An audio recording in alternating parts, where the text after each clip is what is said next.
আজকে আমি দ্বীন ইসলামের খুব গুরুত্বপূর্ণ একটা দিক নিয়ে কিছু পয়েন্ট আপনার সামনে পেশ করার চেষ্টা করব, এবং সেই দিকটা হলো শরিয়া। শরিয়া হলো এমন একটা শব্দ, যে শব্দটা নিয়ে আমাদের সমাজের মধ্যে অনেক মানুষের ভয় কাজ করে।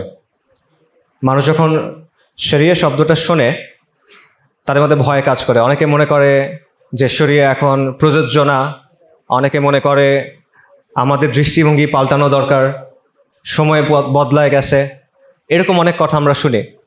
আবার অনেকে সরাসরি একেবারে বলে যে শরিয়া তো মধ্যযুগীয়, শরিয়া তো পশ্চাৎপদ, শরিয়া তো বর্বর ইত্যাদি। এবং সামগ্রিকভাবে শরিয়ার ব্যাপারে একটা ভয় তৈরি করে রাখা হয়। এবং আপনি দেখবেন যে আমাদের দেশে বারবার এই ভয়টা তৈরি করা হয় যে তোমরা শরিয়া নিয়ে কথা বলবা না, তোমরা খিলাফা নিয়ে কথা বলবা না, এটা হলে আমেরিকা এটা বলবে, ইন্ডিয়া এটা বলবে, ইত্যাদি ইত্যাদি। সো সামগ্রিকভাবে একটা ভয়, জিনিসটা নিয়ে ভয়, জিনিসটা নিয়ে কথা বললে ভয়, এরকম একটা ব্যাপার আমরা সমাজের মধ্যে তৈরি করে রাখা হয়েছে। তো অনেকটা ব্যাপারটা এরকম যে মনে করেন যদি শরিয়া কায়েম হয়, পরের দিন মনে হয় সব মানুষকে শহরের সেন্টারে নিয়ে যাওয়া হবে, তারপর গরম লোহার রড মানুষের চোখের মধ্যে ঢুকায় দেওয়া হবে, তারপর কুড়াল দিয়ে কোপায় কোপায় সবার হাত পা কাটা হবে, তারপর মনে করেন প্রত্যেক বাসার সামনে প্রহরী থাকবে, কে সালাতে গেল না তাকে টেনে হিচড়ে বাইর করে নিয়ে আসবে, তারপর সবাইকে গুনে গুনে দৌড়া মারা হবে। শরিয়া মনে হয় এরকম একটা ব্যাপার। শরিয়া মনে হয় এরকম ভয়ঙ্কর একটা ব্যাপার যে শরিয়া কায়েম হওয়ার পর মানুষের লাইন লেগে যাবে, সবাই ছাদে উঠে লাফ দিবে আত্মহত্যা করার জন্য। শরিয়া কায়েম হলে মনে হয় মারা বাচ্চাদের নদীতে ভাসায় দিবে। শরিয়া কায়েম হলে মনে হয় হাজার হাজার লক্ষ লক্ষ কোটি মানুষ রিফিউজি হয়ে যাবে। এইরকম একটা আবহ তৈরি করে রাখা হয়।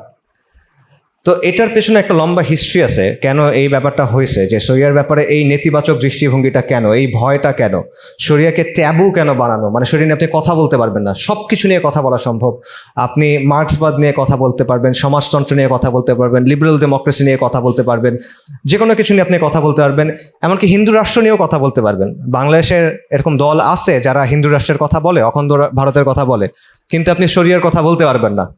এবং শরিয়ার কথা বললে মুসলিমদের একটা অংশ বা ইসলামী বলে পরিচিত মানুষদের একটা অংশ এসে আপনাকে চুপ করে দেবে যে এখন এসব কথা বইলো না, এটা ভালো না, ক্ষতি হবে না, তোমরা অবুঝ, তোমরা কেন এখন এসব বলতেছো, এরকম আর কি। তো এই জিনিসটা কেন তৈরি হয়েছে, এটার পেছনে অনেক অপপ্রচার আছে। এটা অপপ্রচারটার একটা অংশ এটা করছে হলো ওরিয়েন্টালিস্টরা, মুস্তাশরিকিন বা প্রাচ্যবিদ যারা, তাদের একটা অপপ্রচার আছে, যারা নিজেদেরকে প্রগতিশীল বলে বাট আসলে ইসলাম বিদ্বেষী, তাদের অপপ্রচারের একটা দিক আছে। আবার আমাদেরও একটা দোষ আছে, আমরা ইসলামের অবস্থানটা বা শরিয়ার ব্যাপারে শরিয়ার পূর্ণাঙ্গ চিত্রটা মানুষের সামনে তুলে ধরতে পারি নাই। সো এখানে আমাদেরও একটা দোষ আছে। আবার আমাদের মধ্যে অনেকে ইসলামকে আধুনিক প্রমাণ করতে গিয়ে ইসলামের অনেক অপব্যাখ্যা করছে, শরিয়ার অনেক অপব্যাখ্যা করছে, এটারও একটা ভূমিকা আছে। তো আমি যেটা চেষ্টা করব সেটা হলো শরিয়ার ব্যাপারে এরকম কিছু ভুল ধারণা উল্লেখ করে সেগুলো একটু ভাঙাবার চেষ্টা করবো ইনশাআল্লাহ তাআলা। এটা দুটা কারণে করা। প্রথম কারণটা হলো, যখন আমরা আল্লাহ আযজা ওয়া জাল্লার সামনে গিয়ে দাঁড়াবো তখন যেন তার দ্বীনের ব্যাপারে আমাদের মধ্যে কোনো সন্দেহ না থাকে এবং আমরা পূর্ণ সন্তুষ্টি নিয়ে আল্লাহ আযজা ওয়া জাল্লার সামনে মুখোমুখি হতে পারি, তার দ্বীনের ব্যাপারে পূর্ণ সন্তুষ্টি নিয়ে। রাদিতু লাকুমুল ইসলামা দীনা, এই অবস্থায় যেন আমরা যেতে পারি। আর দ্বিতীয় যেটা, সেটা হলো শরিয়ার ব্যাপারে কথা বলা, শরিয়ার চেতনা থাকা, শরিয়ার প্রতি ভালোবাসা থাকা, শরিয়া প্রতিষ্ঠা করার ইচ্ছা থাকা, এটা ইমানের দাবি, এটা প্রত্যেকটা মুসলিমের আবশ্যক দায়িত্ব। অ্যাটলিস্ট ভালোবাসাটা থাকা, অ্যাটলিস্ট চেতনাটা থাকা, অ্যাটলিস্ট ইচ্ছাটা থাকা, এটা আমাদের সমাজ থেকে অনেকটাই হারায় গেছে। আবারও বলতেছি, ইভেন ইসলামী বলে পরিচিত যে সম্প্রদায় বা সমাজের যে অংশ, তাদের মধ্যে থেকেও এটা হারায় গেছে। এই কারণে এই জায়গাটাতেও আমাদের একটু কাজ করা প্রয়োজন। পাশাপাশি একটা বিষয় মনে রাখা যে শরিয়ার বিকল্প কি, এটা একটা বাইনারির মতো। বাইনারিতে কি থাকে, দুটো অপশন থাকে, হয় 0 অথবা 1, রাইট, আর কিছু না। তো শরিয়ার ব্যাপারটাও বাইনারির মতো। যদি শরিয়া না থাকে তাহলে কি থাকে, জাহেলিয়াত থাকে। শরিয়াত না থাকার মানে হলো জাহেলিয়াত থাকা, এখানে বিকল্প আর কিছু নেই, তৃতীয় আর কোনো অপশন নাই। হয় আল্লাহর আইন থাকে, নইলে তাগুতের আইন থাকে, হয় আল্লাহর নিজাম থাকে, নইলে কুফরের নিজাম থাকে। সো এই বিষয়টাও স্পষ্ট হয়ে বোঝা। এবং বর্তমানে এই বিশ্বে আমরা অধিকাংশ জায়গায়, 99% জায়গায় আমরা এই জাহেলিয়াতের মধ্যে আছি। এবং এই নব্য জাহেলিয়াত একদিকে আমাদের দুনিয়াকে, আখিরাতকে নষ্ট করতেছে, এটা তো অবশ্যই, পাশাপাশি আমাদের দুনিয়াকেও নষ্ট করতেছে এবং আমাদেরকে সত্যের ব্যাপারে ভুলায় রাখতেছে, সত্যের ব্যাপারে আমরা বেখবর হয়ে আছি। সো এটাও আমাদের বোঝা দরকার যে শরীয়ত না থাকার মানে হলো জাহেলিয়াতের মধ্যে থাকা। আচ্ছা, ভুল ধারণা আমরা 8-9টার মতো মনে হয় আছে, আমরা একটা একটা করে বলি। প্রথম ভুল ধারণা সেটা হলো শরিয়া একটা নিছক আইনি ব্যবস্থা। এটা আমাদের অনেকের ধারণা আছে যে শরিয়া হলো একটা অনেকগুলো বিধিনিষেধ, অনেকগুলো রুলস অ্যান্ড রেগুলেশনসের কম্পাইলেশন, অনেকগুলো নিয়ম, এটা অনেকগুলো আইন, এটা একটা পেনাল কোডের মতো। ব্যাপারটা এরকম না। শরিয়ার মধ্যে অবশ্যই বিধিনিষেধ, হুকুম, আহকাম, আইন আছে, কিন্তু এটা শরিয়ার একমাত্র অংশ না। ঠিক আছে, শরিয়া একটা সামগ্রিকভাবে একটা মরাল, এথিক্যাল, লিগাল সিস্টেম, যেটা আল্লাহর পক্ষ থেকে আমাদেরকে পাঠানো হয়েছে। এবং এই সিস্টেমটা কেন পাঠানো হয়েছে? যাতে বনি আদম তার যে দায়িত্ব আছে আল্লাহর খালিফা হিসেবে জমিনে, সেই দায়িত্বটা সঠিকভাবে পালন করতে পারে। শরিয়া পাঠানো হয়েছে যাতে করে হাক্কুল্লাহ এবং হাক্কুল ইবাদ, বান্দার হক এবং আল্লাহর যে হক, সেটা যেন আমরা সঠিকভাবে পালন করতে পারি। শরিয়াটা হলো ওই সিস্টেম যেটার মধ্য দিয়ে আপনি ওই রকম মানুষ তৈরি করতে পারবেন যেরকম মানুষ আল্লাহ আমাদের চান যে আমরা ওরকম হই। তো শরিয়ার মধ্যে অবশ্যই বিধিনিষেধ আছে, কিন্তু নৈতিকতা আছে, মূল্যবোধ আছে, আদর্শ আছে, এবং শরিয়া সামগ্রিকভাবে ওই সিস্টেম যেটা একটা আদর্শ মুসলিমকে তৈরি করবে। পশ্চিমের যে ব্যবস্থা, পশ্চিমের আইনের সাথে নৈতিকতার কোনো সম্পর্ক নাই। দেখবেন যে একটা জিনিস বৈধ হতে পারে কিন্তু সেটা অনৈতিক হতে পারে, রাইট? একটা জিনিস নৈতিক হতে পারে, সেটা অবৈধ হতে পারে। আইন এবং নৈতিকতা আলাদা পশ্চিমে, কিন্তু শরিয়ার মধ্যে এই সব কিছু একসাথে সম্মিলিতভাবে আছে, সমন্বিতভাবে আছে। এখানে মূল্যবোধ, মোরালিটি, লিগ্যালিটি, প্রত্যেকটা জিনিস একসাথে আছে। এবং রুহানিয়ার যেটা, আখলাকের যে বিষয়গুলো, তাজকিয়ার যে বিষয়গুলো, আদবের যে বিষয়গুলো, এই সবগুলো বিষয়ও এর মধ্যে আছে। সো আমাদের ব্যক্তিগত জীবন, পারিবারিক জীবন, সামাজিক জীবন, অর্থনৈতিক জীবন, শাসন সংক্রান্ত জীবন, অন্য শক্তির সাথে আমরা কিভাবে ডিল করব, এই প্রত্যেকটা জিনিস শরিয়ার মধ্যে সমন্বিত। এবং এর সামগ্রিক উদ্দেশ্য হলো যে তাকওয়ার প্রতিফলন, তাকওয়ার প্রতিষ্ঠা সমাজের মধ্যে, শাসনের মধ্যে, ব্যক্তির মধ্যে। কাজেই শরিয়া শুধুমাত্র একটা আইনি ব্যবস্থা না, এটা শুধুমাত্র একটা পেনাল কোড টাইপের কোনো কিছু না। দ্বিতীয় যে পয়েন্ট, এই অবস্থা কিভাবে হলো? আজকে পৃথিবীতে প্রায় 50টার বেশি মুসলিম দেশ আছে, মানে মুসলিম সংখ্যাগরিষ্ঠ ভূখণ্ড। এই 50টার বেশি মুসলিম সংখ্যাগরিষ্ঠ ভূখণ্ড থাকার পরও সেখানে শরিয়া নাই। অধিকাংশ দেশে নাই, একটা দেশে হয়তো বা আছে। এই অবস্থাটা কেন? এটা নিয়ে আমাদের মধ্যে ভুল ধারণা আছে। আমরা অনেকে এটা নিয়ে চিন্তা করি না, বেখবর। আমরা ধরেই নেই যে এভাবেই মনে হয় সবসময় ছিল। আবার আমরা অনেকে হয়তো বা মনে করি এরকমই শরিয়া শাসন আর বর্তমান যে শাসন আছে এর মধ্যে খুব বেশি পার্থক্য নাই। আগে হয়তো বা রাজা বাদশাহ ছিল, এখন প্রেসিডেন্ট, প্রধানমন্ত্রী, এগুলো আসছে। অথবা এই জায়গায় আমাদের মধ্যে একটা গ্যাপ আছে যে পরিবর্তনটা কিভাবে হলো। এই বিষয়টা ভালোভাবে জানা প্রয়োজন, তা না হলে আপনি সমস্যাটা বুঝবেন না। সমস্যা না বুঝলে আপনি সমাধানের পথ বের করতে পারবেন না, এটা পসিবল না। একসময় মুসলিম ভূখণ্ডগুলো, আজকে যেগুলোকে আমরা মুসলিম অধ্যুষিত ভূখণ্ড বলি, এগুলো ইসলামী শাসনের অধীনে ছিল। এগুলো ইসলামী শরিয়া দ্বারা শাসিত হতো। এগুলো পারফেক্ট ছিল না, 100 ছিল না, 100 হয় না। নবী সাল্লাল্লাহু আলাইহি ওয়াসাল্লামের পরে, খোলাফায়ে রাশিদিনের পরে কেউ 100 না। আমরা যাদেরকে অনেক সম্মানিত মনে করি, সালাহউদ্দিন আইয়ুবী রাহিমাহুল্লাহ, আওরঙ্গজেব রাহিমাহুল্লাহ, কুতুজ, বাইবারাস, এদের ক্ষেত্রেও আপনি দেখবেন তাদের অনেক সমালোচনার জায়গা আপনি পাবেন যদি আপনি নিরপেক্ষভাবে দেখেন। বাস্তব এটা, উলামায়ে কেরাম এগুলো আলোচনা করে গেছেন। সো ত্রুটি বিচ্যুতি ছিল, শাসকদের মধ্যে ত্রুটি বিচ্যুতি ছিল, মানুষের মধ্যেও ত্রুটি বিচ্যুতি ছিল, জুলুমও কিছু ছিল, এমন না যে জুলুমহীন ছিল। কিন্তু সামগ্রিকভাবে সিস্টেমটা ছিল শরিয়া, ইসলামিক শরিয়া। কিন্তু এই জিনিসটা পরবর্তীতে পুরোপুরিভাবে মানে তুলে ফেলা হলো, মূলোৎপাটন করা হলো। এটা কখন ঘটলো? এটা ঘটলো যখন ইউরোপ থেকে, আজকের যে ইউরোপ, সেখান থেকে পশ্চিমারা আমাদের এখানের জায়গাগুলো দখল করে নিল, যেটাকে কলোনিয়ালিজম বলে বা উপনিবেশবাদ বলে। তারা এখানে ব্যবসা করার নাম দিয়ে আসলো, এসে এখানে ক্ষমতা দখল করলো। প্রথমে তারা ক্ষমতা দখল করলো, পলিটিক্যাল সিস্টেমটা ধ্বংস করে দিল, এবং সেখানে নিজেদের একটা পলিটিক্যাল সিস্টেম স্থাপন করলো, এস্টাবলিশ করলো। তারপর তারা আমাদের অর্থনৈতিক সিস্টেম, সামাজিক সিস্টেম, শিক্ষা ব্যবস্থা, এগুলোকে ধ্বংস করে দিল, এবং সেখানে তাদের একটা সিস্টেম নিয়ে আসলো।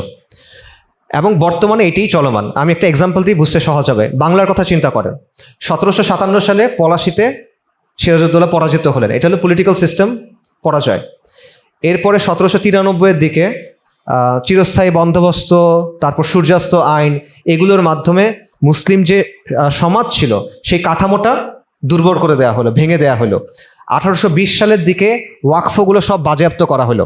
ওয়াকফ দিয়ে কিন্তু আমাদের মনে করেন ওলেমাদের ভাতা দেওয়া, মাদ্রাসা চলা, সমাজ কল্যাণমূলক যত কাজ সব ওয়াকফের মাধ্যমে হতো, সবগুলা এরা ভেঙে ফেললো। শিক্ষা ব্যবস্থা ওয়াকফের মাধ্যমে চলতো, সব এটা তারা ভেঙে দিল। তারপরে তারা বাংলায় কি করলো, হিন্দু সম্প্রদায়কে তাদের কাছে টানলো, তাদের সহযোগী হিসেবে গ্রহণ করলো, আমাদেরকে সিস্টেম্যাটিক্যালি যত পজিশনস অফ পাওয়ার ছিল মানে প্রশাসন, বিচার, এগুলো থেকে সরায় ফেললো। এবং এখানে একটা কাজ করলো, ফার্সি দিয়ে আগে সবকিছু হতো, এখানে তারা হঠাৎ করে ইংরেজি নিয়ে আসলো। এবং পরবর্তীতে এমন পর্যায়ে হলো যে মুসলিমরা যে পড়াশোনা করবে, ইংরেজি পড়বে, সেটাও তারা পারতেছে না, কারণ ওই আর্থিক অবস্থায় তাদের নাই অধিকাংশের ক্ষেত্রে। সো এটা হলো পলিটিক্যাল সিস্টেম গেল, অর্থনৈতিক সিস্টেম, সামাজিক সিস্টেম, সবকিছু, শিক্ষা ব্যবস্থা কিভাবে তারা একটার পর একটা নষ্ট করলো। তো বর্তমানে আমাদের যেই রাষ্ট্রগুলো আছে, এবং এটা শুধুমাত্র বাংলাদেশের না, সামগ্রিকভাবেই পুরা মুসলিম বিশ্বের অধিকাংশ দেশের ক্ষেত্রে যে রাষ্ট্র ব্যবস্থা আছে, এটা হলো ওই ফিরিঙ্গিদের যে সিস্টেম সেটার একটা ধারাবাহিকতা। এটার কোনো মৌলিক পরিবর্তন নাই। মনে করেন বাংলাদেশের যে আমলাতন্ত্র, এই আমলাতন্ত্রটা হলো পাকিস্তানের আমলাতন্ত্রের ধারাবাহিকতা। পাকিস্তানের যে আমলাতন্ত্র সেটা হলো ব্রিটিশদের যে আমলাতন্ত্র, সেটার ধারাবাহিকতা। এখন ব্রিটিশদের আমলাতন্ত্র তৈরি হয়েছিল কেন? ব্রিটিশরা হলো রাজা, আমরা হলাম প্রজা নাকি নাগরিক? খেয়াল করেন, আমরা হলাম প্রজা, তোর নাগরিকের থাকে অধিকার আর প্রজাকে শাসন করতে হয়। তো ব্রিটিশ যে আমলাতন্ত্র, তার উদ্দেশ্য ছিল শাসন করা। সো সেই আমলাতন্ত্র আজকেও আপনাকে প্রজা হিসেবেই দেখে, আপনাকে নাগরিক হিসেবে দেখেন না। এই জন্য আপনি যখন সরকারের অফিসে যান, মনে হয় যে আপনি মনে হয় রাস্তার থেকে ভিখারি উঠে আসছেন, ওখানে মনে হয় 10 বংশের জমিদার বসা, মনে হয় কিনা? এই কারণটা হলো ওই লজিকটা এখনো রয়ে গেছে যে আপনি প্রজা, সে রাজা। সো এটা হলো আমলাতন্ত্র। একইভাবে সেনাবাহিনী, বাংলাদেশ সেনাবাহিনী হলো পাকিস্তান সেনাবাহিনী থেকে। পাকিস্তান সেনাবাহিনী কোত্থেকে? ব্রিটিশ রয়্যাল আর্মি থেকে। ব্রিটিশ রয়্যাল আর্মির কাজ কি ছিল? এই দেশের মানুষের দিকে বন্দুক তাক করে ব্রিটিশদের ক্ষমতা টিকায় রাখা, নাকি? তো এটার যে ধারাবাহিকতা, সেটার লজিকটা কার পক্ষে যায়, এই জিনিসটা বোঝা জরুরি। একইভাবে আমাদের যে রাজনীতি, আমাদের যে মিডিয়া, আমাদের যে শিক্ষা ব্যবস্থা, আমাদের সমাজের যে দৃষ্টিভঙ্গি, এই সবগুলো ওই সময়ের যে কাঠামো, ওই সময়ের যে দৃষ্টিভঙ্গি, ওই সময়ের যে চিন্তা, এটার ধারাবাহিকতা। এই কারণেই বর্তমানে এই যে 47-এর পর আপনি বলতে পারেন যে এত বছর তো হয়ে গেল, ইংরেজরা চলে গেছে, আলজেরিয়া থেকে ফ্রেঞ্চরা চলে গেছে, অন্যান্য জায়গায় যারা ছিল সবাই চলে গেছে, তাহলে শরিয়া আসলো না কেন? কারণ আপনি সত্যিকার অর্থে স্বাধীনই হইতে পারেন নাই। আপনার হাতে কিছু রং বেরঙের কাগজ ধরাই দিছে, কাপড় ধরাই দিছে, পতাকা, আপনাকে কিছু গান বাজনা ধরাই দিছে, বেসুরে গান বাজনা, ওগুলো নিয়ে আপনি মনে করতেছেন যে আপনি স্বাধীন। জাতীয় সঙ্গীত, জাতীয় পতাকা, ওরা মানচিত্র আঁকছে, মদ খেয়ে মাতাল হয়ে মানচিত্র আঁকছে, সেই মানচিত্র নিয়ে আপনি গর্ব করতেছেন। আপনারা আরবের মানচিত্র দেখবেন, সোজা সোজা লাইন। দুনিয়াতে কখনো সোজা সোজা লাইনে কিছু হয় না। হয় নদী, জমি, কোনো কিছু সোজা লাইনে হয় কিনা? সোজা লাইনে মানুষ টানে কেন? কারণ ওরা এইভাবে রাতের বেলা মটটত খেয়ে ঠিক করছে যে আমরা কিভাবে ভাগ করবো দেশগুলা। সো এই বর্ডারগুলো এরকম সাদা সোজা লাইনে টানা, উল্টাপাল্টা হিসাব করে করা। সো এই বিষয়গুলোর ভিত্তিতে আপনি আপনার পরিচয় তৈরি করতেছেন, এই বিষয়গুলোর ভিত্তিতে আপনি আপনার মূল্যবোধ তৈরি করতেছেন। তো সেটা কখনো ঠিক হবে না। সো এই বিষয়টা বোঝা খুব জরুরি। আরেকটা বিষয় দেখেন, যে পশ্চিমের একটা নির্দিষ্ট দৃষ্টিভঙ্গি আছে, তারা সবসময় মনে করে যে তাদের যে শিক্ষা, তাদের যে চিন্তা, তাদের মূল্যবোধ, তাদের সংস্কৃতি, এটা শ্রেষ্ঠ এবং বাকি সব কিছু খারাপ। এবং তারা এটা দিয়ে তাদের যে দখলদারিত্ব, তাদের যে লুটপাট, তাদের যে খুন, এগুলার বৈধতা দিত। তারা মনে করত যে আমরা এই উপমহাদেশে আসছি, আমরা আরবে আসছি, এইটা তো আমরা ওদেরকে ফেভার করতেছি, আমরা এসে ওদের টাকা নিব, আমরা এসে ওদের জমি দখল করব, বিনিময়ে ওদেরকে আমরা সভ্য বানাবো। এরা বর্বর, এরা জন্তু টাইপের মানুষ, এরা এখনো মধ্যযুগে পড়ে আছে, আমরা এদেরকে সভ্য বানাবো। আর এই সভ্য বানাবো, এটার ফি হইলো এদের কাছ থেকে আমরা এই জমি টমি সব দখল করব। আমরা যে এদের শাসন করতেছি, এটা এদের জন্য নিয়ামত।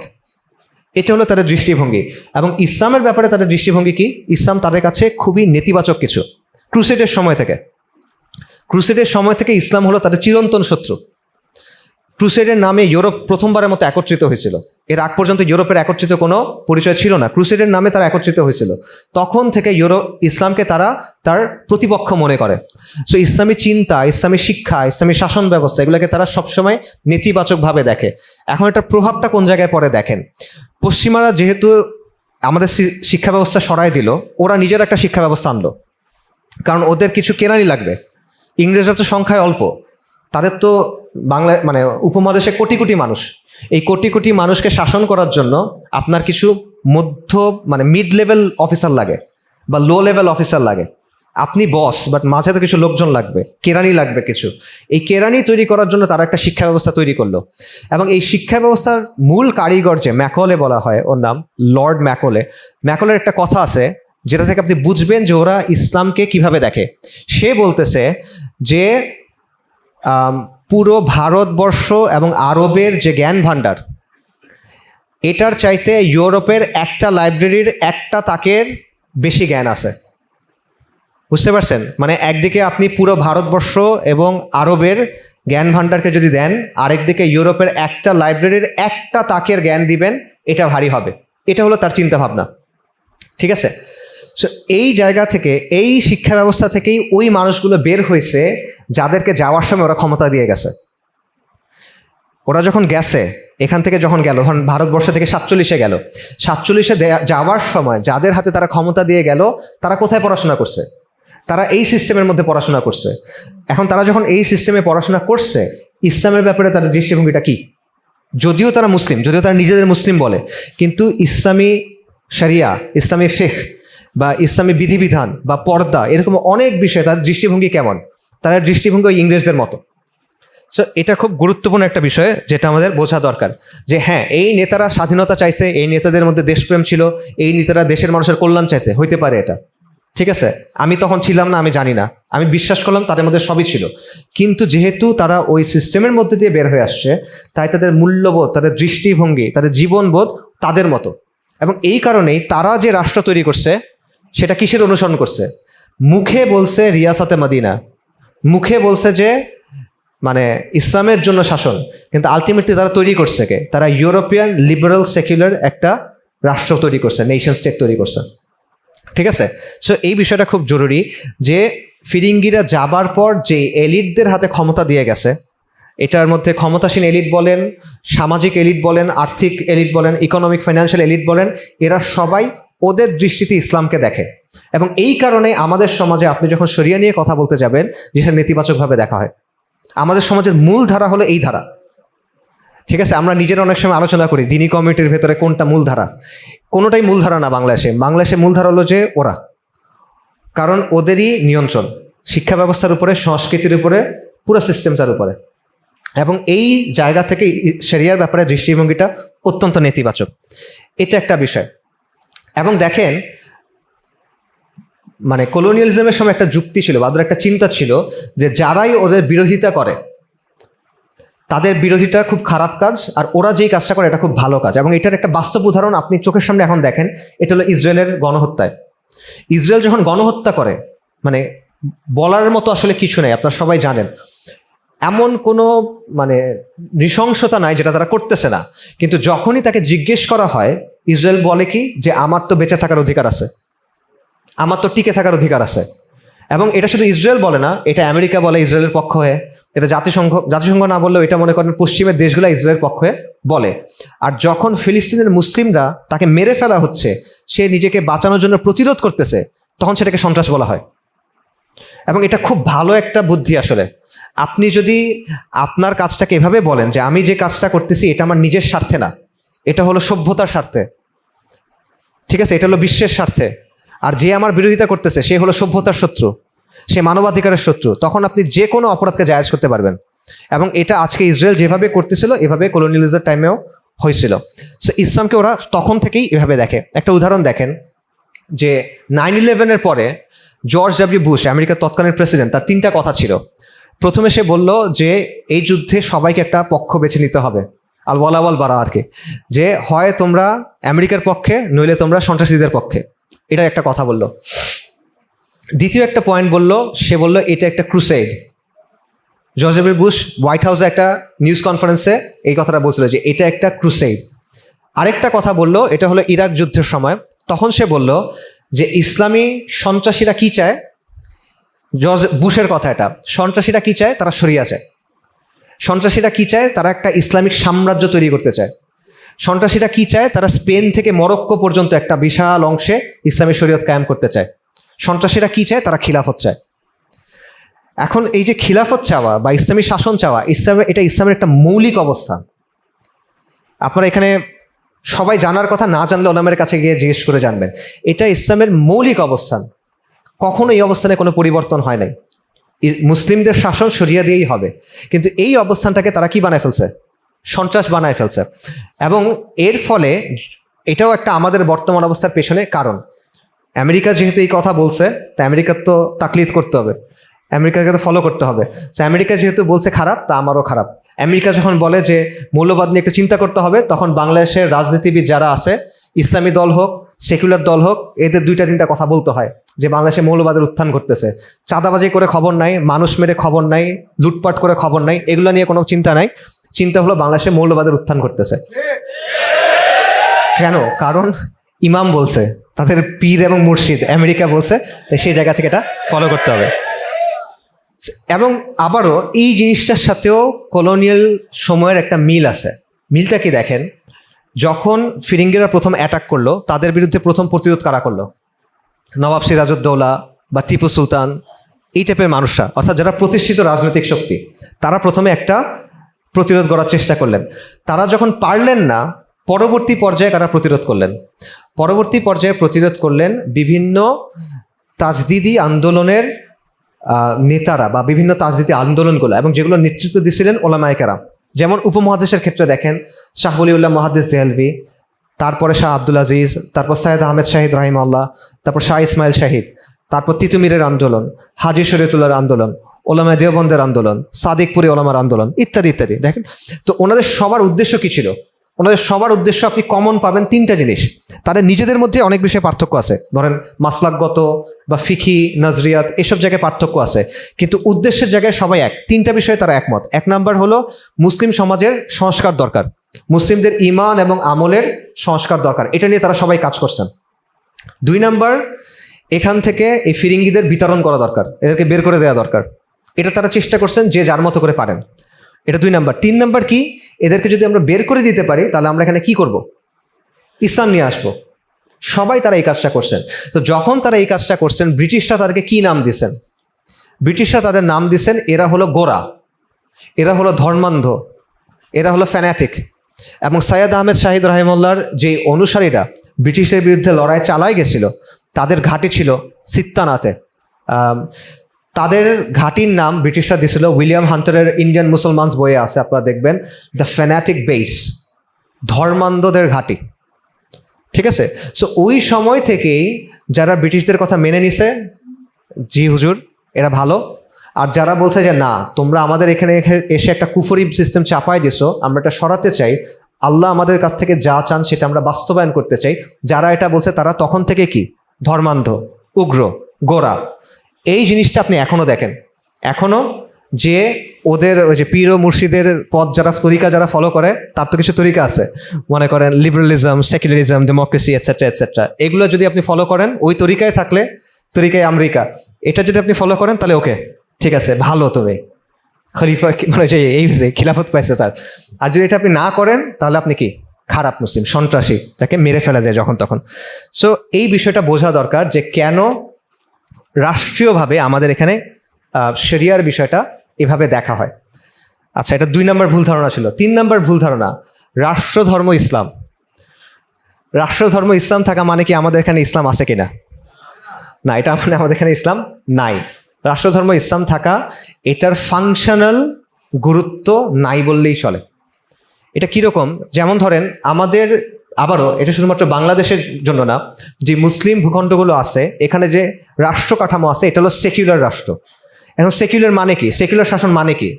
সেকুলার শাসন মানে কি ধর্ম যার যার উৎসব সবার? সেকুলার শাসন মানে কি অসাম্প্রদায়িকতা, ধর্মনিরপেক্ষতা? নাকি সেকুলার শাসন মানে কি ইসলাম বিদ্বেষ? কোনটা?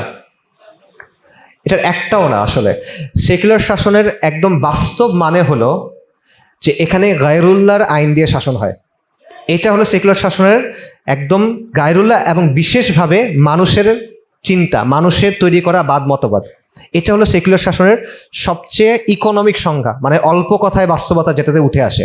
সেকুলার শাসন হলো ওই শাসন ব্যবস্থা যেখানে মানুষ তার যুক্তি দিয়ে, বুদ্ধি দিয়ে, খেয়াল খুশি দিয়ে কিছু বাদ মতবাদ তৈরি করছে, তন্ত্রমন্ত্র তৈরি করছে, সেগুলো দিয়ে সে শাসন করবে, এবং এখানে আল্লাহর ওয়াহির, নবী সাল্লাল্লাহু আলাইহি সাল্লামের কথার কোনো মূল্য নাই। এটা হলো সেকুলার শাসন। তো এইটা হলো আপনার শাসন ব্যবস্থা। এই আইনে একটা দেশ চলে। এখন এখানে আপনি রাষ্ট্রধর্ম ইসলাম দেন, নাকি জৈন ধর্ম দেন, নাকি শিখ ধর্ম দেন, এটা কিচ্ছু যায় আসে না, কারণ ফাংশনালি এটা ওইভাবেই চলতেছে। ঠিক আছে, আমি বাংলাদেশের ক্ষেত্রে যদি দেখেন, ধরেন ডেমোক্রেসির ক্ষেত্রে যদি দেখেন, ডেমোক্রেসি কি করে? ডেমোক্রেসি বলে সকল ক্ষমতা জনগণের, সার্বভৌমত্ব জনগণের। এই জনগণ এই সার্বভৌম ক্ষমতা কিভাবে কাজে লাগায়? জনগণ কি নিজে এসে শাসন করে? করে না। জনগণ কি করে? সে ভোট দেয়, নির্বাচন করে, নির্বাচন করে সে কিছু মানুষকে বাছাই করে। এই মানুষগুলোকে কি বলে? জনপ্রতিনিধি। জনপ্রতিনিধি কি করে? জনপ্রতিনিধি সংসদে যায়। এখন সংসদের কাজ কি? সংসদের একটা নাম আছে, বলতে পারবেন? না, পার্লামেন্ট সংসদে ইংরেজি। সংসদের নাম হলো আইনসভা, লেজিসলেটিভ কাউন্সিল। মানে কি? জনগণ তার সার্বভৌম ক্ষমতা কিছু মানুষকে ডেলিগেট করছে, সে তার সার্বভৌম ক্ষমতা কিছু মানুষকে দিয়ে দিছে যে তুমি আমার উকিল, তুমি আমার প্রতিনিধি, তুমি এখন এই পরিষদে যাও, এবার তুমি গিয়ে আইন বানাও। এটা হলো সংসদের কাজ। এই জন্যই সংসদের নাম আইনসভা, বিধানসভা, লেজিসলেটিভ কাউন্সিল। সেখানে গিয়ে মানুষ তার খেয়াল খুশি মতো আইন বানায়, এবং সেই আইনকে সে আল্লাহর আইনের উপরে স্থান দেয়। শুধু সেটা না, আল্লাহর আইনকে সে বাতিল করে, এবং সে এটা আপনার উপর বাধ্যতামূলক চাপায় দেয়। আপনি অন্য আইন চাইতে পারবেন না, রাইট? সো এই জিনিসটা হয়। তো এইটার এরকম যখন একটা ব্যবস্থা, তখন সেই ব্যবস্থায় আপনি যদি বলেন যে রাষ্ট্রধর্ম ইসলাম, এটা যদি আপনি সংবিধানের প্রথম 10 পাতায় শুরু থেকে শেষ পর্যন্ত লিখে রাখেন, প্রথম 10 পাতায় আর কোনো কথা নেই, বারবার খালি এটাই লেখা, তাতে কি বাস্তবতা পরিবর্তন হয়? মনে করেন একটা ব্যক্তি, সে প্রকাশ্যে আল্লাহকে গালি দেয়, সে প্রকাশ্যে নবী সাল্লাল্লাহু আলাইহি ওয়াসাল্লামের অবমাননা করে, স্পষ্ট, এখানে কোনো সংশয়ের জায়গা নেই। এখন এই লোক, তার পিতা মারা গেল, এখন আপনি যদি গিয়ে বলেন যে এই লোক তার বাবার সম্পদের উত্তরাধিকার হইতে পারবে না, কারণ ইসলামের একটা নিয়ম হলো কাফের কখনো মুসলিমের সম্পদের উত্তরাধিকার হইতে পারে না, এটা কি রাষ্ট্র মানবে? মানবে না। কেন? কারণ জাতীয় পরিচয়পত্রে লেখা আছে সে মুসলিম, এই জন্য সে মানবে না। এই লোক একটা মুসলিম মহিলাকে বিয়ে করলো, আপনি গিয়ে যখন মানা করেন যে না, কোনো মুরতাদ কখনো মুসলিম মহিলাকে বিয়ে করতে পারে না, এটা ইসলামের স্পষ্ট বিধান, কারো ইখতিলাফ নাই, এটা কি রাষ্ট্র মানবে? মানবে না। কেন? কারণ সে লোক, এখানে লেখা যে সে মুসলিম। এরকম আরেকটা কথা আছে যে কোরআন সুন্নাহ বিরোধী কোনো আইন তৈরি করা হবে না। এগুলো আপনারা এখন অনেক শুনবেন, সামনে নির্বাচন আছে, তো এগুলো এখন অনেক শুনবেন। এগুলো হলো যে আপনাদের যাদের ছোট ভাই আছে বা ছোট বাচ্চা আছে, বাচ্চা মনে করেন চিড়িয়াখানায় গেছে, একটা ঘোড়া দেখছে, ঘোড়া দেখে বলছে যে বাবা আমাকে বা ভাইয়া আমাকে ঘোড়া কিনে দাও, আমার একটা ঘোড়া লাগবে, কান্নাকাটি করতেছে। আপনি বুঝছেন না যে দিব দিব, এই তো কয়েকদিন পরে বাসায় চলো কিনে দিব। এটা কেন দেন? কারণ আপনি জানেন যে তার মনে থাকবে না, সে ভুলে যাবে। যেহেতু সে ভুলে যাবে, তাকে একটা তাদেরকে আটকায় রাখে না ঘরের মধ্যে, তাদের এফিডেভিট সব কিছু করা, এরপরে তাদেরকে ফ্যামিলি ধরে নিয়ে যায় না? পার্বত্য চট্টগ্রামে এরকম ঘটনা ঘটছে না? নমুসলিমকে মেরে ফেলছে না? এরকম কত ঘটনা আছে। কাদিয়ানিরা তাদের দাওয়াতি কাজকর্ম করে, সেখানে মুসলিমরা কাজ করতে গেলে তাদেরকে জেলে ধরে নিয়ে যায়। মিশনারিরা দাওয়াতি কাজ করে, ওলামায়ে কেরাম কাজ করতে গেছে, আপনারা জানেন জুবাইর সাহেব হাফিজাহুল্লাহ, ওনাদেরকে জেলে থাকতে হয়েছে। কেন? কিসের জন্য? কিসের জন্য? দেশের আইনে তো ওটা কোনো অবৈধ কিছু না, তাও তো সেটা মানা হয় নাই। তো এই রাষ্ট্রধর্ম ইসলাম আর কোরআন সুন্নাহ বিরোধী আইন করা হবে না, এটা দিয়ে আপনি কি অর্জন করছেন বলেন? কিচ্ছু না। এটার কোনো ফাংশনাল ভ্যালিডিটি নাই, এটার কোনো মানে কার্যকারিতা নাই।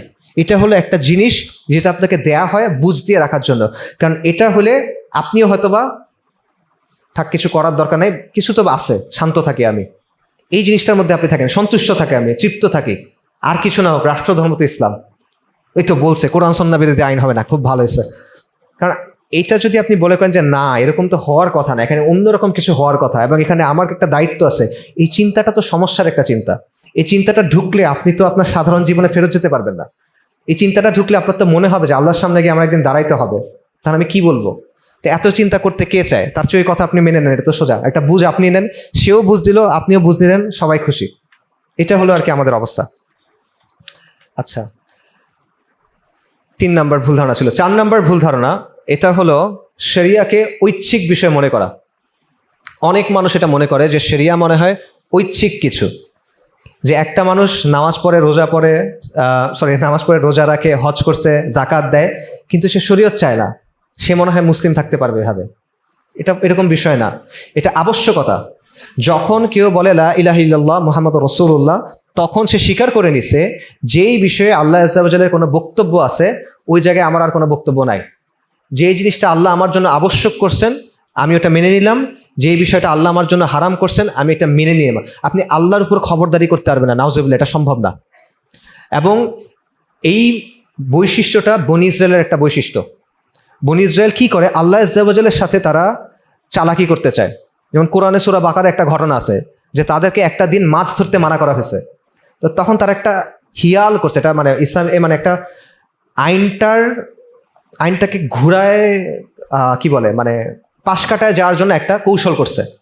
যেমন আমি একটা উদাহরণ দিই, ওদের একটা নিয়ম আছে যে ইহুদি মহিলারা চুল ঢাকতে হবে, তারা তাদের চুল দেখাইতে পারবে না। তো তারা এই জন্য কি করে, তারা উইগ পরে, কারণ উইগ পরলে তো আপনি চুল দেখতেছেন না, রাইট? কিন্তু এটাতে তো আইনের উদ্দেশ্য বাস্তবায়ন হইল না, আইনের লেটার অফ দ্য ল বাস্তবায়ন হইল। আপনি চুল ঢাকলেন, কিন্তু যেই উদ্দেশ্য ছিল সেই উদ্দেশ্য কিন্তু বাস্তবায়ন হয় নাই। তো একইভাবে আপনি এটা বললে হবে না যে ঠিক আছে আল্লাহ ইনসাফ চান, আল্লাহ আদল চান, এটা তো অন্যভাবেও আসতে পারে, আমরা তো মুসলিমদের অন্যভাবে হেল্প করতে পারি, শরিয়ত তো দরকার নাই। এরকম কোনো সুযোগ আপনার নাই, এরকম কোনো ব্যাখ্যা বিশ্লেষণ, এটা কোনোটাই গ্রহণযোগ্য না। এটা আমাদের জন্য আবশ্যক। আল্লাহ আযজা ওয়া জাল সূরা নিসাতে, কোরআনে অসংখ্য জায়গায় আল্লাহ আযজা ওয়া জাল এটা বলছেন। সূরা নিসাতে আল্লাহ বলতেছেন যে নবী সাল্লাল্লাহু আলাইহি ওয়াসাল্লামকে বলতেছেন, ফালা ওয়া রাব্বিকা লা ইউমিনুনা হাত্তা ইউহাক্কিমুকা ফীমা শাজারা বাইনাহুম, তোমার রবের কসম, তারা ততক্ষণ পর্যন্ত মুমিন হবে না যতক্ষণ না তারা তাদের মধ্যে সৃষ্ট বিবাদের ব্যাপারে তোমার মীমাংসা মেনে নেয়, এবং এইটা মেনে নেওয়ার পর তাদের মনের মধ্যে কোনো কুণ্ঠাবোধ না থাকে, এবং তারা পরিপূর্ণভাবে নিজেদেরকে সমর্পণ করে। শুধু মানলে হবে না, নিজের মানছেন, মনের মধ্যে কুণ্ঠাবোধ আছে, তাহলে হবে না। আল্লাহ আযজা ওয়া জাল সূরা আন-নূরে বলতেছেন যে মুমিন নর এবং নারীকে যখন আল্লাহ এবং তার রাসূলের দিকে আহ্বান করা হয়, তখন তারা কি বলে? তখন তারা বলে সামিয়ানা ওয়া আতাআনা, আমরা শুনলাম এবং আমরা মেনে নিলাম। ওয়া উলাইকা হুমুল মুফলিহুন, এবং তারাই সফলকাম। আল্লাহ সুবহানাহু ওয়া তাআলা কোরআনে বলছেন আফা হুকমুল জাহিলিয়াতি ইয়াবগুন ওয়া মান আহসানু মিনাল্লাহি হুকমান লিকওমিন ইউকিনুন, যে তাহলে কি তোমরা জাহেলিয়াতের শাসন কামনা করো? দৃঢ় বিশ্বাসী কওমের জন্য আল্লাহর চেয়ে উত্তম বিধানদাতা কে? আল্লাহর চেয়ে উত্তম বিধানদাতা তো কেউ না। এটা তো রেটরিক্যাল প্রশ্ন। আলাইসাল্লাহু বিআহকামিল হাকিমিন, আল্লাহর চেয়ে উত্তম তো কেউ না, এটা তো হইতেই পারে না। যদি কেউ বলে যে না আল্লাহর চেয়ে উত্তম কেউ, সে মুসলিম আছে কিনা বলেন? সম্ভব কিনা বলেন? অসম্ভব। যদি কেউ বলে যে আল্লাহ সুবহানাহু ওয়া তাআলা বলছেন যে আমাদের দিনে 5 বার সালাত আদায় করতে হবে, নামাজ পড়তে হবে, কেউ এসে বললো না 4 বার, কেউ এসে বললো না 7 বার, কেউ এসে বললো না 2 বার, সে মুসলিম থাকতে পারবে কিনা? আল্লাহ সুবহানাহু ওয়া তাআলা বলছেন রমাদানে আমাদের রোজা রাখতে হবে 30 দিন বা চাঁদ দেখে ওই পরিমাণ সময়, আপনি এসে বলেন না সফর মাসে রাখতে হবে, সে মুসলিম থাকবে কিনা? আবু বকর রাদিয়াল্লাহু আনহুর শাসনের সময় আরবের গোত্ররা একটা মাসালায় মতপার্থক্য করছিল, একটা মাসালায়, শুধুমাত্র জাকাতের মাসালায় তারা মতপার্থক্য করছে, এবং তারা বিদ্রোহ করছে, এবং তারা বলছে এটা আমরা নবীকে দিতাম সাল্লাল্লাহু আলাইহি ওয়াসাল্লাম, এটা আবু বকরকে আমরা দিব না রাদিয়াল্লাহু আনহু। একটা মাসালা, তাদেরকে আমরা কি বলি? ওই যুদ্ধকে কি বলা হয়? রিদ্দার যুদ্ধ, হারবুর রিদ্দা। ওই একটা মাসালা অস্বীকার করার কারণে এরা সবাই মুরতাদ হয়ে গেছে। এবং আপনারা তারিখের বই পড়ে দেখবেন, ইতিহাসের বই, অধিকাংশ আরব তখন, গোত্রগুলো তখন মুরতাদ হয়ে গেছিল, অধিকাংশ, হিজাজ এবং আশেপাশে একটু জায়গা ছাড়া। তো ওই জিনিসটা, একটা বিধান অস্বীকার করার কারণে যদি এটা মুরতাদ হয় তারা, আপনি পুরা শরীয়তটা অস্বীকার করে ফেলছেন। এখন আপনি নামাজ পড়েন, আপনি বায়তুল্লাহর সামনে শুয়ে বসে থাকেন, আপনার কিভাবে ঈমান থাকে বলেন? কিভাবে সম্ভব? আমি যখন, এটা আজকে থেকে 1 বছর আগের কথা, মোটামুটি 1 বছর আগের কথা, আমি যখন বলছিলাম যে শরিয়া, যদি কেউ মুমিন হয় তাকে অবশ্যই ইসলামের শাসন চাইতে হবে, যেভাবে যে মুমিন হয় তাকে অবশ্যই নামাজকে চাইতে হবে, নামাজ পড়তে হবে, তাই না? অস্বীকার করার কোনো সুযোগ তো তার নাই। সে পড়তে পারে, এটা ভিন্ন কথা, এটা অন্য মাসালা, কিন্তু তার চাইতে তো হবে, সে নামাজকে অস্বীকার তো করতে পারবে না। একইভাবে কেউ যদি মুমিন হয় তাকে অবশ্যই ইসলামী শাসন চাইতে হবে, এটা নন নেগোশিয়েবল, এখানে কোনো দর কষাকষির সুযোগ নাই। এবং কেউ যদি ইসলামের চাইতে অন্য কিছুকে উত্তম মনে করে, আল্লাহর দেওয়া বিধানের চাইতে কেউ আরেকটা বিধানকে উত্তম মনে করে, আল্লাহর দেওয়া বিধানের চাইতে কেউ আরেকটা বিধানকে উপযোগী মনে করে, এখন আল্লাহরটা খুবই ভালো কিন্তু এখনের জন্য অন্যটা উপযোগী, এটা যদি কেউ মনে করে যে দুটো সমান, এটা কুফর আকবর। ওই সময় অনেকে তখন আমাকে বলছিল যে আমি কেন এই কথা বললাম, অথচ এটা আমার নিজের কথা না। 1400 বছর ধরে অসংখ্য বইয়ে এই জিনিসপত্র লেখা আছে, এটা ওয়ার্ড ফর ওয়ার্ড এরকম আপনারা বইয়ে পাবেন অসংখ্য, এটা নকল করার কথা, এটা আমার নিজের কথা না। তা আলহামদুলিল্লাহ পরবর্তীতে অনেক বিখ্যাত বড় বড় মানুষ একই কথা বলছে। সো এই বিষয়টা আমাদের মাথায় রাখা, যে শরিয়া একটা আবশ্যকতা, এটা আপনার জন্য আল্লাহ ছেড়ে দেন নাই যে তোমার ইচ্ছে হইলে কইরো, ইচ্ছা না হলে কইরো না, এটা আমাদের জন্য আবশ্যকতা। আচ্ছা, এখানে আরেকটা বিষয় বোঝা যে শরিয়ার ব্যাপারে কিছু বিষয় আছে যেখানে মতপার্থক্যের জায়গা আছে এবং সেখানে ভিন্ন ভিন্ন ইজতিহাদ আছে, মুজতাহিদ উলামায়ে কেরামের, আইম্মায়ে কেরামের। এইখানে মতপার্থক্য থাকার মানে শরীয়তের ব্যাপারে মতপার্থক্য থাকা না, ঠিক আছে? শরিয়াতে যে বিষয়গুলোর মতপার্থক্যের জায়গা আছে সেখানে যদি মতপার্থক্য থাকে তাহলে এটা শরীয়তের নিয়ম মেনে, শরীয়তের সীমানার ভেতরে, এবং এটা আল্লাহকে খুশি করার জন্যই। সো এই ইখতিলাফে বিষয়ে যে মতপার্থক্য আছে, এই মতপার্থক্যের মাধ্যমে শরিয়াকে অস্বীকার করা হয় না, এটা একটু ভালো মতো বোঝা দরকার। আরেকটা বিষয় বোঝা দরকার, কোনো ইসলামী বলে পরিচিত দলের বিরোধিতা করা মানে শরীয়তের বিরোধিতা করা না, এটাও বুঝবেন, কারণ এখানেও আমাদের মধ্যে অনেক প্রান্তিকতা আছে। কোনো একটা দল, সেটা ইসলামী দল বলে পরিচিত, অথবা তারা আসলে ইসলামী দল এবং তারা ইসলামী শরিয়া প্রতিষ্ঠার জন্য কাজ করতে চায়, কিন্তু সবারই ভুল ত্রুটি থাকে, তাদেরও হয়তো বা কোনো ভুল ত্রুটি আছে, অথবা ব্যক্তিগত কোনো কারণে কোনো ব্যক্তি তাকে ওই দলকে পছন্দ করে না, এটা হইতে পারে না? হইতে পারে। এখন সে ওই দল পছন্দ করে না, তার মানে এইটা না যে সে ইসলামী শরিয়তকে পছন্দ করে না। দলটা আর শরিয়ত এক জিনিস না, কারণ এরকম দল বিশ্বে আছে যারা ইসলামী শরিয়ত প্রতিষ্ঠার জন্য কাজ করে বলে, কিন্তু কেউ যদি তার সাথে দ্বিমত করে তখন তাকে মেরে ফেলে, কেউ যদি তার আনুগত্য গ্রহণ না করে তখন তাকে মেরে ফেলে, এবং তারা বলে যে তার বিরোধিতা করা মানে শরিয়তের বিরোধিতা করা। এটা অত্যন্ত ভুল চিন্তা এবং গোমরাহী চিন্তা। দল আর শরিয়া এক জিনিস না, এটা একটু মাথায় রাখা, ঠিক আছে?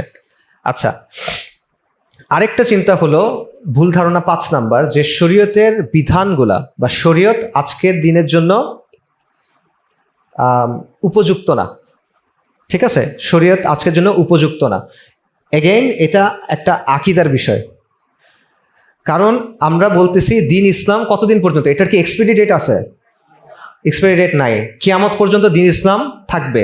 দিন ইসলাম যদি কিয়ামত পর্যন্ত থাকে তাহলে শরিয়া কিয়ামত পর্যন্ত থাকবে, কারণ এখানে আলাদা কিছু নাই, দুটো সেম জিনিস, ঠিক আছে? আল্লাহ আজ্জা ওয়া জাল যিনি সব কিছু সৃষ্টি করছেন, যিনি আমাদেরকে পাঠাইছেন, যিনি আমাদের সমস্যাও তৈরি করছেন, সমাধানও তৈরি করছেন, তিনি জানেন না বর্তমান সময় কেমন হবে, তিনি জানেন না আধুনিক সময় কেমন হবে। তা আপনি এটা বলার কোনো সুযোগ নাই যে আজকে 2025-এ এসে শরীয়ত কার্যকর না। যদি বনি আদমের হায়াত থাকে তাহলে 3025 হোক, 4025 হোক, 10,025 হোক, 50,025 হোক, যেটাই হোক শরীয়ত তখনও একইভাবে প্রযোজ্য থাকবে যেরকম নবী সাল্লাল্লাহু আলাইহি ওয়াসাল্লামের সময় প্রযোজ্য ছিল। লা ইয়ালামু মান খালাকা, যিনি সৃষ্টি করছেন উনি জানেন না, ওয়া হুয়াল লাতীফুল খাবীর, আল্লাহ আজ্জা ওয়া জাল জানেন, আপনি জানেন না। সো আপনার এখানে এত মাতবরি করার কিছু নাই, যদি আপনি মুমিন হন। কাফের হলে ভিন্ন কথা, কাফের অন্য অনেক কথা বলবে, কাফের সাথে আমরা অন্য আলোচনা করব যে তুমি কোরআন মানো কিনা, তুমি আল্লাহ রসুলকে রসুল মানো কিনা সাল্লাল্লাহু আলাইহি ওয়াসাল্লাম। কিন্তু যদি কেউ মুমিন বলে নিজেকে, তাহলে তার এটা বলার কোনো সুযোগ নাই। আল্লাহ যখন একটা জিনিস সাব্যস্ত করে দিয়েছেন, মানে সীমানা দিয়ে দিয়েছেন, চূড়ান্ত করে দিয়েছেন, সেখানে আপনি এসে কলম দিবেন, এটার ইখতিয়ার কাউকে দেওয়া হয় নাই, কোনো মাখলুককে এটার ইখতিয়ার দেওয়া হয় নাই। এবং এই জায়গাগুলোতে আমাদের সমস্যা যেটা হচ্ছে যে আমরা এই যে শরিয়াকে এখনকার সময়ে অ্যাপ্রোপ্রিয়েট মনে না করার একটা বড় কারণ হলো আমাদের চিন্তার ফোকাসটা সরে গেছে। আপনি দেখবেন যখন ধরেন অনেক জনপ্রিয় অনুষ্ঠান হয় যেখানে একজন আলেম বা একজন মুফতি, তাকে অনেক প্রশ্ন করা হয় এবং উনি উত্তর দেন, এরকম অনেক অনুষ্ঠান হয় না? এখানে বেশিরভাগ প্রশ্ন দেখবেন হারাম নিয়ে, যে ওই জিনিসটাকে হারাম, ওটা কি কোনো বিকল্প আছে, এটা একটু করে হালাল করা যায়, এটার একটু করে কি কম হারাম করা যায়, এই টাইপের প্রশ্ন। তো এটা তো আপনার চিন্তা করার উচিত না। দেখেন হারাম মানে কি, ইসলামের একটা সীমানা আছে, এটার একদম বাউন্ডারিটা হলো হারাম, নাকি? আপনারা সবাই পরীক্ষা দিয়ে পড়াশোনা করে পাস করছেন, যখন পরীক্ষাতে পাস হলো মনে করেন 33 নাম্বারে, আর A+ মনে করেন 90 নাম্বারে। এখন কেউ কি সারা জীবন 33 নাম্বার পাওয়ার জন্য পড়াশোনা করে কিনা? মানুষ পড়াশোনা করে 90 পাওয়ার জন্য, A+ পাওয়ার জন্য। তো আপনি যখন দিন পালন করতেছেন, আপনি সারাক্ষণ হারাম নিয়ে কেন চিন্তা করতেছেন? আপনি চিন্তা করবেন সুন্নত কোনটা, আপনি চিন্তা করবেন আল্লাহ কোনটায় সন্তুষ্ট হবেন, আপনি চিন্তা করবেন রাসূলুল্লাহর পছন্দনীয় কোনটা সাল্লাল্লাহু আলাইহি ওয়াসাল্লাম। আপনি আছেন সারাক্ষণ হারাম কোনটা, আমি এই যে এখানে হারাম, আমি এই জায়গায় এসে দাঁড়ায় থাকবো, এইভাবে আমি থাকতে চাই। এটা তো কোনো বান্দার মানে সিফাত হইতে পারে না, মুমিনের সিফাত এটা হইতে পারে না। কিন্তু আমাদের চিন্তা ভাবনা ওই জায়গায় হয়ে গেছে, আমার হারাম সিনেমা আমার হালাল সিনেমা লাগবে, আমার হালাল মিউজিক লাগবে, আমার হালাল ব্যাংক লাগবে, আমার হালাল এইটা লাগবে, এইটা লাগবে, এইটা লাগবে, এইটা লাগবে। মানে আপনি আল্লাহর কাছে মনে হয় দিচ্ছেন যে আমার এটা একটা লিস্ট, আমাকে দাও। হয় না এরকম। আল্লাহ বলবেন, আপনি মানবেন, উল্টানা বিষয়টা। তো এইটা আরেকটা বিষয় যেটা আমরা চিন্তা করি না। সো এটা আরেকটা ভুল ধারণা যে শরিয়াকে বর্তমান সময়ের জন্য উপযুক্ত না মনে না করা। ভুল ধারণা 6, এটা হলো শাসকদের ভুল। আর শাসকদের ভুলকে বা শাসকদের জুলুমকে শরিয়ার সমস্যা মনে করা। ঠিক আছে, এটা কীরকম? যেমন ইতিহাসে আপনি দেখবেন, একটু আগে আমি বলতেছিলাম, অনেক মুসলিম শাসক ছিলেন যারা ভালো কাজও করছেন, আবার তাদের থেকে কিছু খারাপ কাজও দেখা গেছে। তারা কিছু কাজ করছেন যেটা জুলুম, তারা কিছু কাজ করছেন যেটা অন্যায়। এখন এটা কি শরিয়ার সমস্যা না তাদের ব্যক্তিগত সমস্যা? এটা তাদের ব্যক্তিগত সমস্যা। কিন্তু অনেক মানুষই এভাবে যুক্তি নিয়ে আসেন যে শরিয়া অমুক হিজরির অমুক সনে এরকম একটা ঘটনা ঘটছে, এটা হলো শরিয়ার দুর্বলতা। এটা কোনো যৌক্তিক কথা না, এটা ওই শাসকের দুর্বলতা। একজন শাসক তার কাজ করার সময় উনি ভুল করতেই পারেন, কোনো মানুষ মাসুম না, ভুলের ঊর্ধ্বে না। এটা তার বিচ্যুতি, এবং অধিকাংশ সময় বিচ্যুতিগুলো হয় শরিয়া থেকে দূরে যাওয়ার কারণে, শরিয়া অনুসরণ করার কারণে না। ঠিক আছে, এটা বোঝাটা খুব জরুরি। আমরা এমন অনেক শাসক মুসলিম ইতিহাসে আসছেন যারা একদিকে ভালো কাজ করছেন, যেমন তারা সামগ্রিকভাবে শরিয়াত দিয়ে শাসন করছেন, তারা কাফেরদের বিরুদ্ধে লড়াই করছেন, তারা নতুন ভূখণ্ড দখল করছেন, ইসলামের অধীনে আনছেন ইত্যাদি। আবার তারা কিছু জুলুমও করছেন, এটাও স্পষ্ট। তা আমাদের অবস্থান কি হবে? যেটা ভালো করছেন ওটাকে আমরা ভালো বলবো, যেটা খারাপ করছেন ওটাকে আমরা খারাপ বলবো, সিম্পল। এবং তার বিচারটা ওই কাজ অনুসারে হবে, রাইট? সো এই বিষয়টা বোঝা যে কেউ একজন খারাপ কাজ করছে, এটা শরিয়ার দুর্বলতা না, এটা ওই ব্যক্তির দুর্বলতা। এটা একটা দিক। আরেকটা হলো বর্তমানে যে শাসকরা আছে বিভিন্ন দেশের, এই শাসকদের ভুলগুলোকে দেখায় অনেক মানুষ বলে যে হ্যাঁ তোমরা শরিয়া কেমন, এই দেখো এরা কি করে। তো বর্তমানে যে শাসকরা আছে এরা তো শরিয়ার ধারে কাছেই নাই, এরা তো মুসলিমদের যে শত্রু তাদের সাথে হাত মিলাইছে। এরা তো আমেরিকার গোলামি করে, এরা ইসরায়েলের গোলামি করে, তাই না? এরা জাতিসংঘের গোলামি করে। তো এই শাসকরা তো ওই অর্থে শরী শাসকই না, তারা তো মানে মুসলিম শাসকই না ওই অর্থে। তো তাদের জিনিসটা শরিয়াতের বিপক্ষে দলিল হইল কিভাবে? তো এই জিনিসটা মানুষ বুঝে না। এই সমস্যাটা কেন তৈরি হয়? যে এদের কিছু অনুগত আলেম থাকে, বা এদের কিছু অনুগত দরবারি আলেম থাকে, যে সে কনসার্ট করতেছে পবিত্র শহরে, সেটারও একটা ব্যাখ্যা সে দিয়ে দিবে। সে ইসরায়েলের সাথে চুক্তি করতেছে, এটার একটা ব্যাখ্যাও সে দিয়ে দিবে। এবং এরা এমন একটা ভাইব দিবে আপনাকে যে এরা মনে হয় একদম মানে খোলাফায়ে রাশিদিনের সময়ের শাসক। এইটার কারণে সাধারণ মানুষের মধ্যে তখন কনফিউশন তৈরি হয় যে এরা যদি এমনই হয়, আবার এই কাজগুলো তো ভুল, তাহলে এটা কি সমস্যা শরিয়ার কিনা? এটা শরিয়ার সমস্যা না, এটা হলো এই ব্যক্তিগুলোর সমস্যা বা শাসকগুলোর সমস্যা, যারা টু বিগিন উইথ শরিয়া দিয়ে শাসনই করতেছে না। সো এটা হলো একটা দিক। আরেকটা দিক দেখেন, জুলুম সব ব্যবস্থায় হয়। আজকে আপনি যেই ব্যবস্থার কথা বলেন, এই যে সেকুলার ব্যবস্থা, এটাতে জুলুম হয় না? ওয়েস্টের কথা চিন্তা করেন, পুরো পৃথিবীর 95% সম্পদ 5% মানুষের হাতে, এটা জুলুম না? পুঁজিবাদের ফল এটা জুলুম না? পুরো পৃথিবীর সবগুলা মিডিয়া 5টা বা 6টা কোম্পানির হাতে, এবং তারা ইচ্ছামতো যুদ্ধের পক্ষে মতামত তৈরি করে, তারা ইচ্ছামতো ফাহিশা মানুষের মধ্যে ঠেলে দেয়, তারা ইচ্ছামতো অশ্লীলতা মানুষের মধ্যে ঠেলে দেয়, তারা সব ট্রেন্ডগুলো সেট করে। এগুলো জুলুম না? এগুলো খারাপ জিনিস না? এগুলো তো হয়। এই সেকুলার আইডিওলজির জন্য প্রথম বিশ্বযুদ্ধ হয় নাই, দ্বিতীয় বিশ্বযুদ্ধ হয় নাই, কোটি কোটি মানুষ এখানে মারা যায় নাই। সমাজতন্ত্রের জন্য স্ট্যালিন কোটি কোটি মানুষ হত্যা করে নাই, মাও সেতুং কোটি কোটি মানুষ হত্যা করে নাই, পলপট কোটি কোটি মানুষ হত্যা করে নাই। আমাদের দেশগুলোতে জাতীয়তাবাদ, মুজিববাদ, এইবাদ সেইবাদ, এগুলোর জন্য মানুষ হত্যা হয় নাই। এগুলোর জন্য এই যে আপনারা চাঁদাবাজি করার জন্য পাথর ফেলে ফেলে মানুষকে হত্যা করা হয় নাই। বিশ্বজিৎ নামে ছেলেটাকে, হিন্দু ছেলে সে, তাকে আপনি কোপায়ে কোপায়ে মারেন নাই। তো জুলুম কোন ব্যবস্থায় হয় না? তো আপনি একটা জুলুম দেখায় বলবেন যে শরিয়া ভুল, আর আপনারটা জুলুমের পাহাড়, এটা কি ধরনের বিচার? সো এই বিষয়টা আমাদের একটু বোঝা দরকার, যাতে এই টাইপের তর্কে আমরা কখনো বিভ্রান্ত না হই। 7 নম্বর ভুল, সেটা হলো শরিয়াতে দুনিয়াবি বিষয়ের গুরুত্ব দেওয়া হয় না। এটা আমরা অনেকে বলি বা আমরা অনেকে মনে করি যে শরিয়াতে মনে হয় দুনিয়াবি বিষয়ের গুরুত্ব নাই, এবং আমরা অনেক সময় বিষয়টা ভেবে প্রেজেন্ট করি যে শরিয়া আসলে দুনিয়া থাকবে না। ঠিক আছে, এটা ব্যাপারটা এরকম না, কারণ আল্লাহ আজ্জা ওয়া জাল বিষয়টা এভাবে প্রেজেন্ট করেন নাই, বরং আল্লাহ কি বলছেন, শরিয়া হলো আমাদের দুনিয়া এবং আখিরাতের কল্যাণের জন্য। দিন ইসলাম আমাদের দুনিয়া এবং আখিরাতের কল্যাণের জন্য।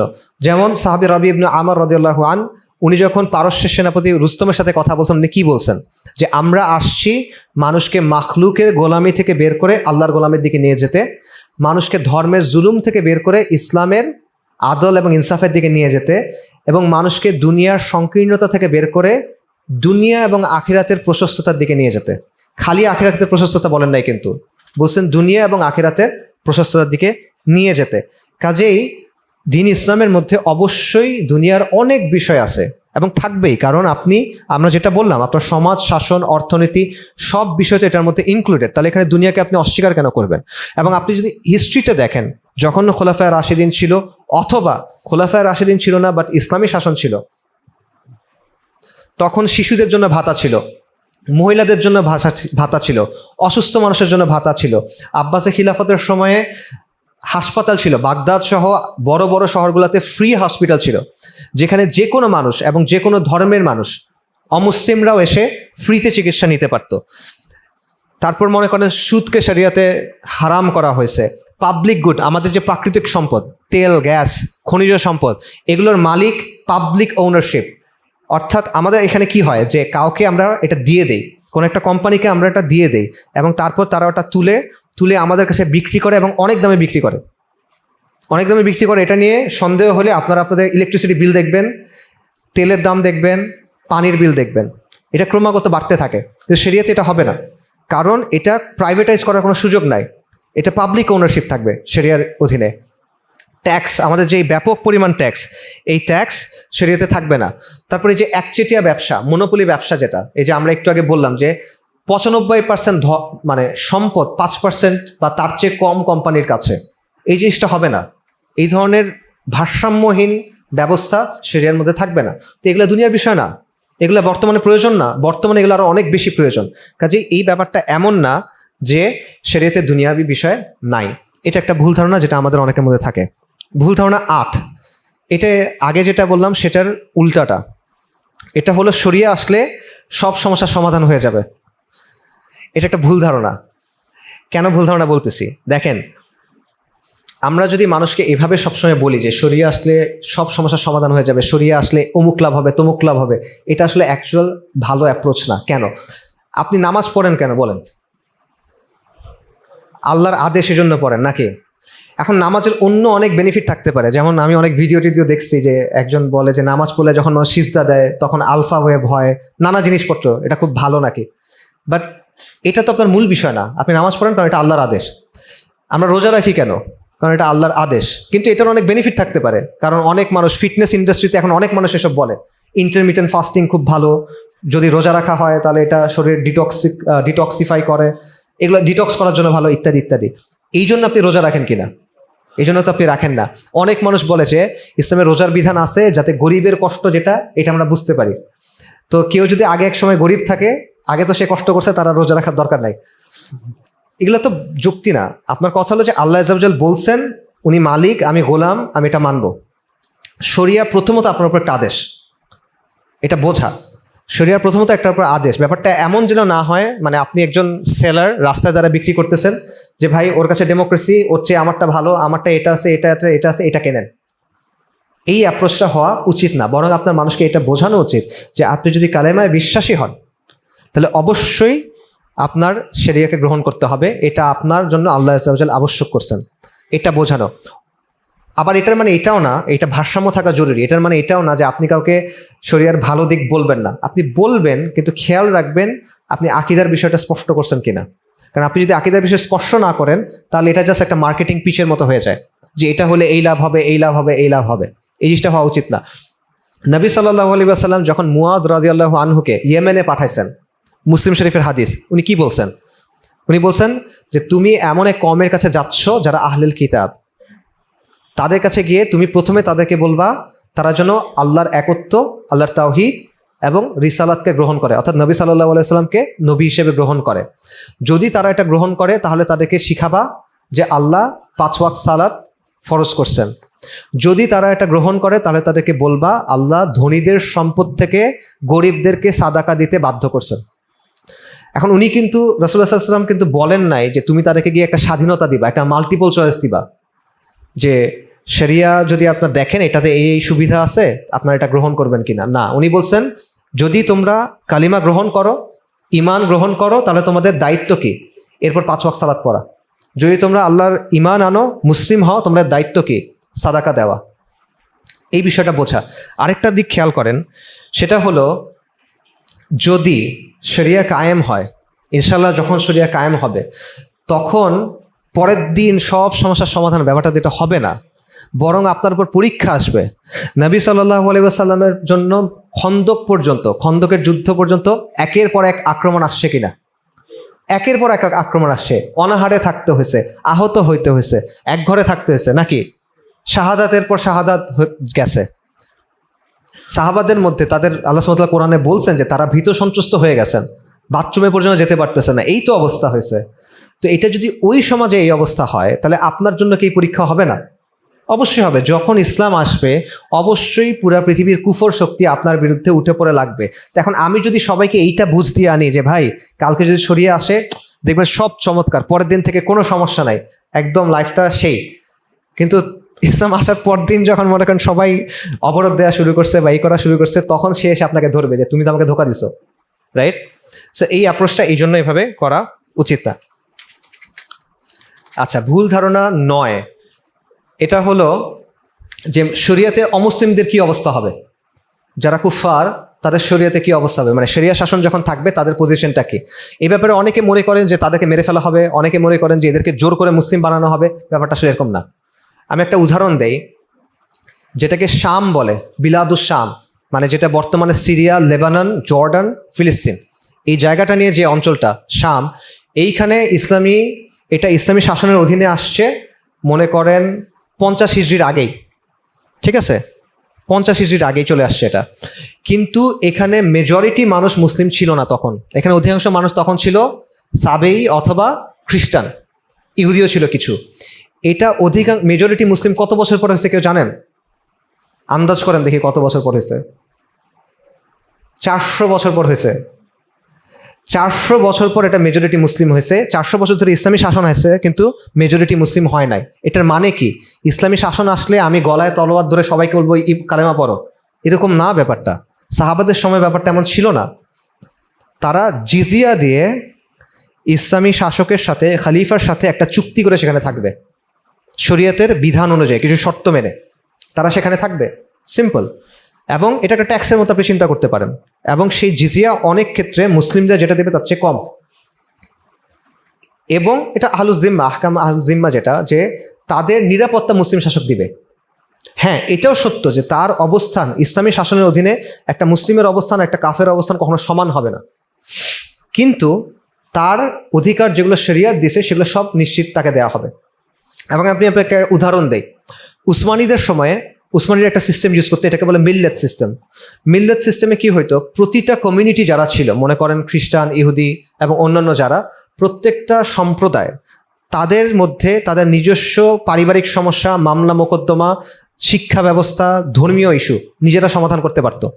এখানে খলিফা কোনো হস্তক্ষেপ করতেন না। তাদের বিষয়গুলো তারা এইভাবে সমাধান করতে পারবে যতক্ষণ পর্যন্ত তারা ইসলামী শাসকের সাথে বা খলিফার সাথে বা সুলতানের সাথে, যার সাথেই হোক, তার সাথে চুক্তিগুলো মেনে চলতেছে, ঠিক আছে। বিখ্যাত একটা ঘটনা আছে, আলী রাদিয়াল্লাহু আনহুর খিলাফতের সময়ে তার একটা ঢাল হারায় গেছে এবং উনি ওই ঢালটা একটা ইহুদির কাছে দেখছেন। তখন উনি আদালতে গেছেন, গিয়ে বলছেন আমার ঢাল এই ইহুদি নিয়ে গেছে। বিচারের রায় ওনার বিপক্ষে গেছে, কারণ যিনি বিচারক ছিলেন উনি বলছেন এই ঢাল যে আসলেই আপনার, সেটার প্রমাণ কি, প্রমাণ দেন। আলী রাদিয়াল্লাহু আনহু প্রমাণ দিতে পারেন নাই। তখন বিচারক বলছেন শরীয়তের মূলনীতি হলো যে দাবি করবে প্রমাণ তার দিতে হবে। আপনি দাবি করছেন, আপনি প্রমাণ দিতে পারেন নাই, তার মানে এটা আপনার ঢাল না। অর্থাৎ যেই ব্যক্তি খলিফা তিনি বিচারে গেছেন, গিয়ে বলছেন আমার জিনিস ওই ব্যক্তি নিয়ে গেছে এবং সেটা একজন অমুসলিম, বিচারের রায় গেছে অমুসলিমের পক্ষে। এবং এই ঘটনার পর ওই ইহুদি বলে উঠছে যে এটা তো নবীদের বিচার, এবং এরপর সে বলছে ঢালটা আমার কাছেই ছিল, ঢালটা ফেরত দিছে এবং সে ইসলাম গ্রহণ করছে। সো এটা হলো অমুসলিমদের সাথে আচরণের একটা এক্সাম্পল। সো এটার সাথে যেই একটা ছবি তৈরি করা হয় যে সবাইকে জোর করে কালেমা পড়ানো হবে, মেরে ফেলা হবে, এরকম বিষয়টা এরকম না। জিম্মিদের ক্ষেত্রে ব্যাপারটা এরকম না। আচ্ছা, আরেকটা ভুল ধারণা 10, এটা দিয়ে আমরা শেষ করি। ভুল ধারণা 10 নাম্বার হলো, আমরা অনেকেই মনে করি আমরা যদি শাসন ব্যবস্থার অল্প কিছু বিষয় চেঞ্জ করে দেই, বর্তমান শাসন ব্যবস্থার আমরা যদি হাত কাটার আইন চালু করে দিই, আমরা যদি সুদটাই করে দিই, তাহলে মনে হয় এটা কালকে থেকে শরিয়া শাসন হয়ে যাবে। এই ব্যাপারটা এরকম না। কারণ এই পুরা আইনি কাঠামো, রাষ্ট্র কাঠামো, শাসন কাঠামো, মূল্যবোধের কাঠামো, শিক্ষার কাঠামো, যেটার মাধ্যমে আমরা গড়ে উঠছি, এটা হলো সেকুলার একটা কাঠামো। শুধুমাত্র বাসার উপরে রং চেঞ্জ করে দিবেন এবং এটা বদলা যাবে, ব্যাপারটা এরকম না। এখানে মৌলিক পরিবর্তন প্রয়োজন। আপনার আইনি কাঠামো, শাসন কাঠামো, মূল্যবোধের কাঠামো, সমাজের দৃষ্টিভঙ্গি, সমাজের জীবনবোধ, এই প্রত্যেকটা জিনিস পরিবর্তন না হলে আপনি এখানে আসলে শরিয়া আনতে পারবেন না। সো এটা সংস্কারের মাধ্যমে, আবারও বলছি, সংস্কারের মাধ্যমে সেকুলার ব্যবস্থাকে কোনোভাবেই ইসলামী ব্যবস্থা বানানো সম্ভব না। এটার জন্য আপনার একটা বৈপ্লবিক রূপান্তর লাগবে, অর্থাৎ আপনি এই জিনিসটাকে সরায়ে নতুন একটা জিনিস সেখানে তৈরি করতে হবে। এটা কথা ছোট, বাট তাৎপর্য অনেক বেশি। সো যাই হোক, এটা হলো শরিয়া নিয়ে কয়েকটা ভুল ধারণা যেটা আর কি আমাদের মধ্যে আছে। সো যারা ওই কথাগুলো বলে যে শরিয়া কি ভয়ঙ্কর, শরিয়া আসলে এইটা হবে সেইটা হবে, তারা নবী সাল্লাল্লাহু আলাইহি ওয়াসাল্লামের কাছে আসা শরিয়া আর চেঙ্গিস খানের শরিয়ার মধ্যে পার্থক্য বোঝে না। আমরা ওই শরিয়ার কথা বলি যে শরিয়া দিচ্ছেন আর রহমান আর রাহিম, আল গাফফার আল গাফুর, আল ওয়াহাব আল ওয়াদুদ, যিনি আমাদেরকে সৃষ্টি করছেন, যিনি আমাদের প্রতি পরম করুণাময়, এবং তিনি সবচেয়ে ভালোভাবে জানেন কোনটা আমাদের জন্য ভালো দুনিয়া এবং আখেরাতে। কয়েকটা ঘটনা বলি। আমিরুল মুমিনিন উমর ইবনুল খাত্তাব রাদিয়াল্লাহু আনহুর শাসনের সময়ের দুটো ঘটনা। একটা হলো, এটা আপনারা অনেকে শুনছেন, উনি বলতেছেন একটা গাধা আছাড় খায়, আমি ভয় করি যে এটার জন্য আমার আল্লাহর কাছে জবাবদিহিতা করতে হবে, যে কেন আমি ওইখানে রাস্তা বানায় দিলাম না। একটা গাধা আছাড় খায়, আমি ভয় করি যে এটার জন্য আমার আল্লাহর কাছে জবাবদিহিতা করতে হবে, যে কেন আমি ওইখানে রাস্তা বানায় দিলাম না। এটা কি উমর রাদিয়াল্লাহু আনহুর নিজের ব্যক্তিগত চিন্তা?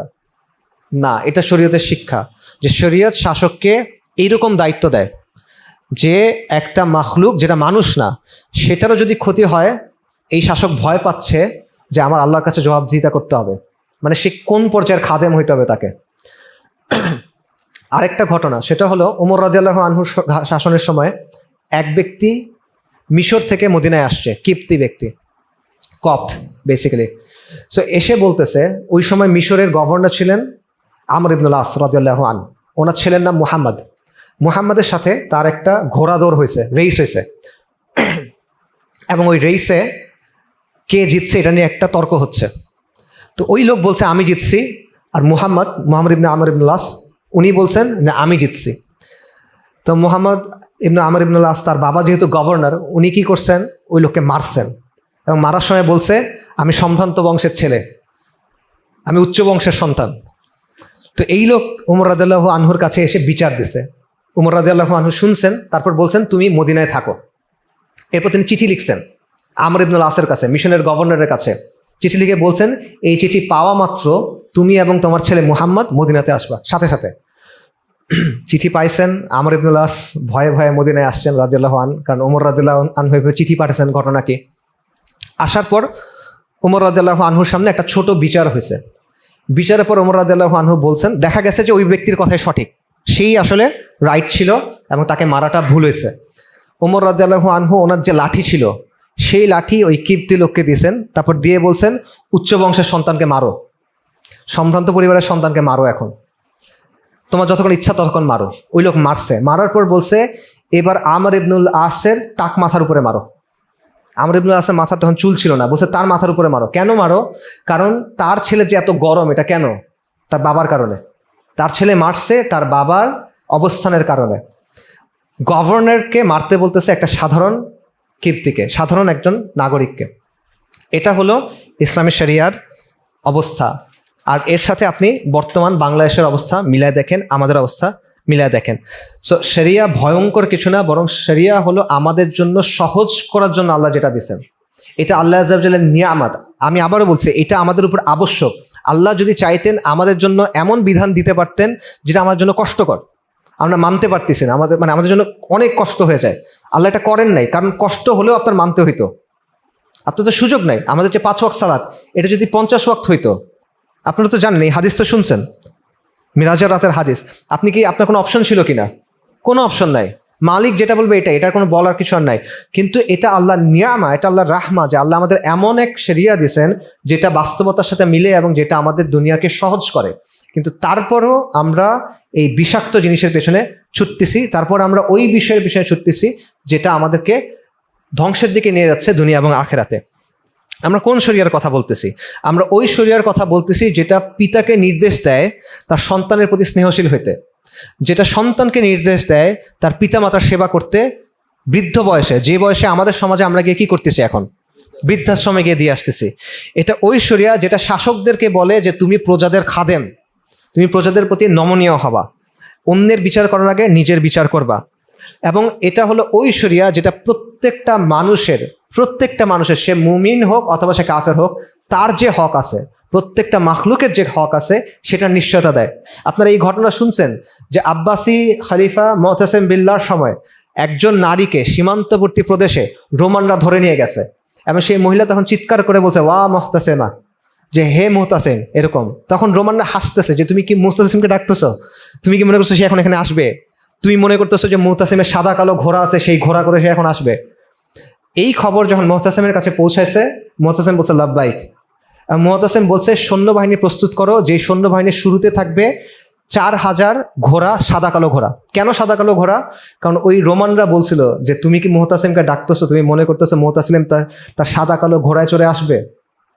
এই কারণে মুহতাসিম বলছে যে একটা বাহিনী পাঠাও, যে বাহিনীর শুরুতে 4000 অশ্বারোহী থাকবে, সবাই সাদা কালো ঘোড়ায় থাকবে, তাদের সামনে আমি থাকবো। আজকে আমাদের মুসলিম বোন বলেন, নর্মাল মুসলিম বোন বলেন, ভাই বলেন, তাদের জীবন, জান, মাল, সম্পদ কোনো কিছু নিরাপত্তা আমরা দিতে পারি না। কারণ আমরা আল্লাহ আযজা ওয়া জাল্লা আমাদেরকে যে সম্মানের পথ দিয়েছেন সেটা ফেলে দিয়ে আমরা লাঞ্ছনার পথ, জিল্লতির পথ, অপমানের পথ ফলো করে যাচ্ছি। আমরা ওই শরিয়ার কথা বলতেছি। এই যে ধন সম্পদ লুট করে সুইস ব্যাংকে টাকার পাহাড় বানায়, এই যে ধন সম্পদ লুট করে মালয়েশিয়াতে সেকেন্ড হোম বানায়, কানাডায় বেগম পাড়ায় বাসা বানায়, আমরা ওই শরিয়ার কথা বলছি যেটা এগুলো বন্ধ করবে। আমরা এই যে আমাদের মানুষের কত কষ্টের টাকা, মানুষ দিন রাত খেটে তাদের ঘামের, চোখের পানির, রক্ত দিয়ে ইনকাম করা টাকা, সেই টাকার কত টাকা বাংলাদেশ থেকে পাচার হয়েছে? লক্ষ কোটি টাকা। 15 বছরে লক্ষ কোটি টাকা পাচার হয়েছে। আর গত 1 বছরে কমিশন হয়েছে, চাঁদাবাজি হয়েছে কত, কেউ জানে না। আমরা ওই শরিয়ার কথা বলি যেটা এগুলো বন্ধ করবে। আমরা ওই শরিয়ার কথা বলি যেটা এই যে চাঁদাবাজি করে, এই চাঁদাবাজির জন্য গিয়ে মানুষকে মারে, মানুষকে অমানবিকভাবে পাথর মেরে মেরে তাকে হত্যা করতেছে, কোপায় কোপায় হত্যা করতেছে। আমরা ওই শরিয়ার কথা বলি যেটা খালি এটা বন্ধ করবে না, যারা এটা করে তাদেরকে এমন শাস্তি দিবে পরবর্তীতে আর কেউ এটা করবে না কখনো। আমরা ওই শরিয়ার কথা বলি যেটা সবাইকে উপযুক্ত শাস্তি দিবে।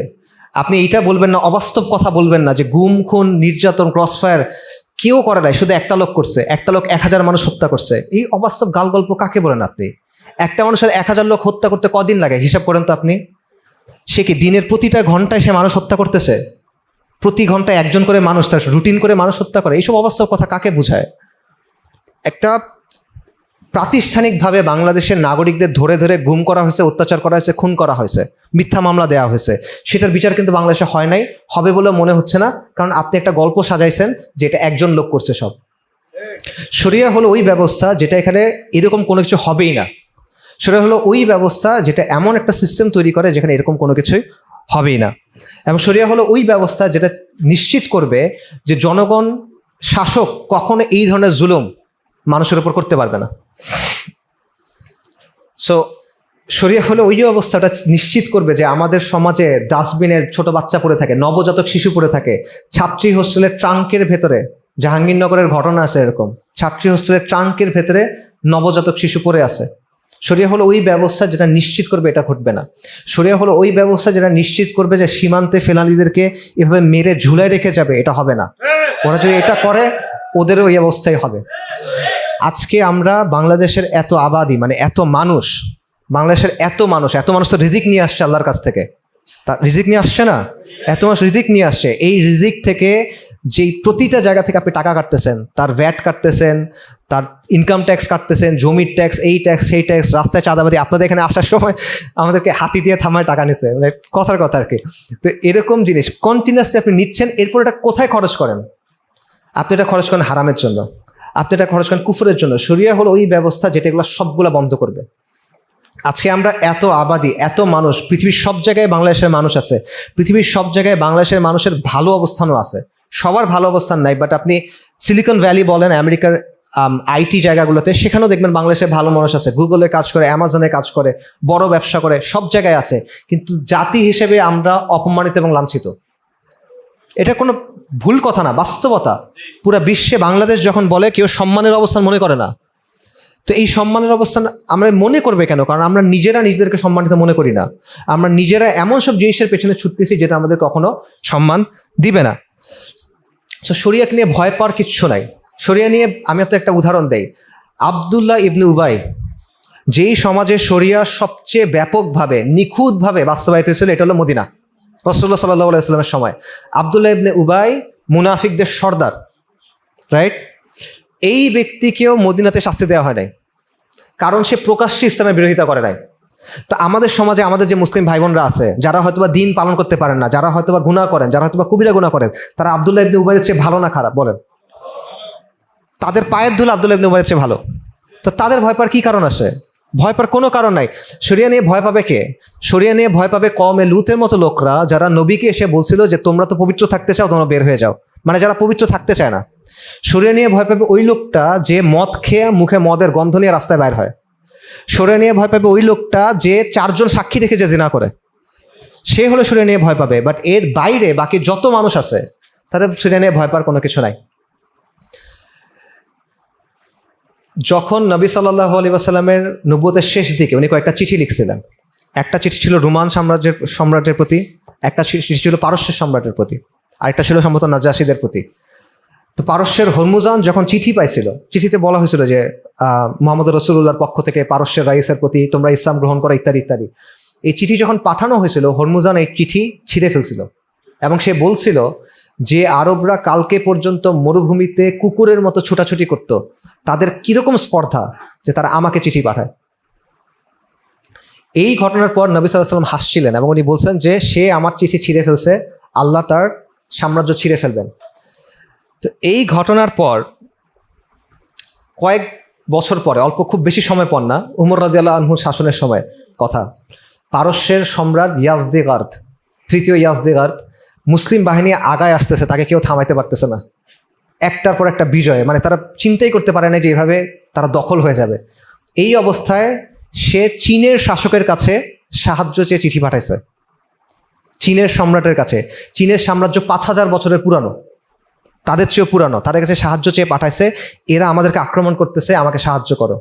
চীনের সম্রাট লিখে পাঠাইছে, যেই লোকরা তোমাদের আক্রমণ করতেছে এরা তো এমন লোক, এদের সামনে যদি পাহাড় থাকে এরা পাহাড়কে উপড়ায় ফেলবে। এটা কি তাদের কৃতিত্ব? কিনা? এটা তাদের কৃতিত্ব না, এটা ইসলামের সৌন্দর্য। এটা ইসলামের কারণে তাদের এই শক্তিটা তৈরি হয়েছে, শরিয়ার কারণে তাদের এই শক্তিটা তৈরি হয়েছে। তো আমি আপনাদের বলতেছি যে আমরা যে অসম্মানের অবস্থায় আছি এইখানে এবং বিশ্বে, এইখান থেকে, এই জাহেলিয়াত থেকে আমরা যদি শরিয়ার দিকে আসি, ইনশাআল্লাহ আপনি ওই রকম সম্মান পাবেন, আপনি ওই রকম মানুষ হবেন যাদের ব্যাপারে মানুষ বলবে যে এদের সামনে যদি পাহাড় থাকে এরা পাহাড়কেও উপড়ায় ফেলবে। ওয়া মা আলাইনা ইল্লাল বালাগুল মুবিন। আসসালামু আলাইকুম ওয়া রাহমাতুল্লাহ।